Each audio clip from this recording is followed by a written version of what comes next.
It's true that my wife says don't get him started. It's true that one of my very, very best friends loves to say you blame President Bush for everything.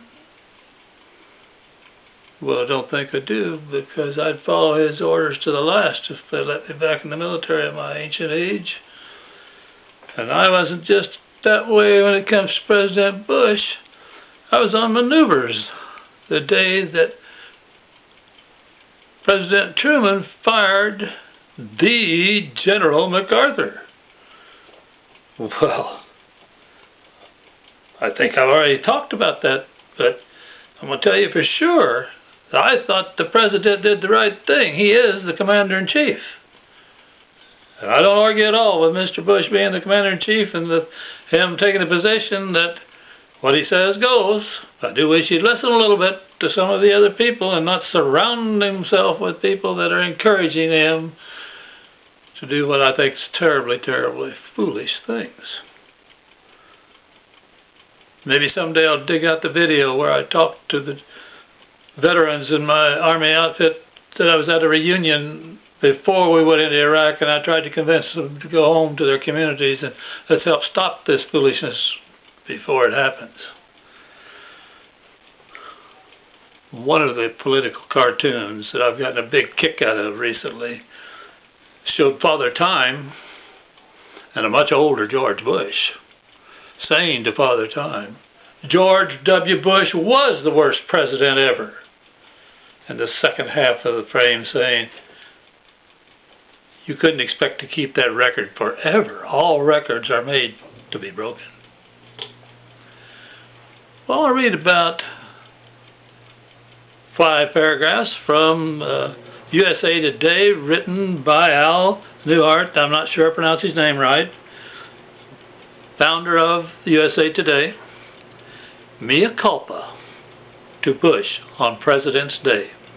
This came out the week of President's Day this year. Our great country has had 43 presidents, many very good, a few pretty bad. On President's Day next Monday, it's appropriate to commemorate them all. I remember every president from Herbert Hoover when I was a grade school kid, when he was one of the worst. I've personally met every president since Dwight Eisenhower, and he was one of the best. A year ago, I criticized Hillary Clinton for saying this: Bush administration will go down in history as one of the worst. She's wrong, I wrote. Then I rated 5 other presidents in this order as the worst: Andrew Jackson, James Buchanan, Ulysses Grant, Hoover, and Richard Nixon. It's very unlikely Bush can crack that list, I added. Remember, I'm quoting Al. I'm reading from his editorial. I was wrong. This is my mea culpa. Not only has Bush cracked that list, but he has planted himself firmly. He is planted firmly at the top. The Iraq War, of course, has become Bush's albatross. He and his buddies are great at coining words or slogans, Bushisms, that will haunt him historically. Shock and awe, early 2003.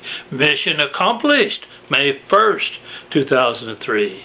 Stay the course, June 2003, 2004, 2005, 2006, and now new strategy, 2007. Another term historians may weigh critically is decider. Is he just a self-touted decider doing what he thinks right?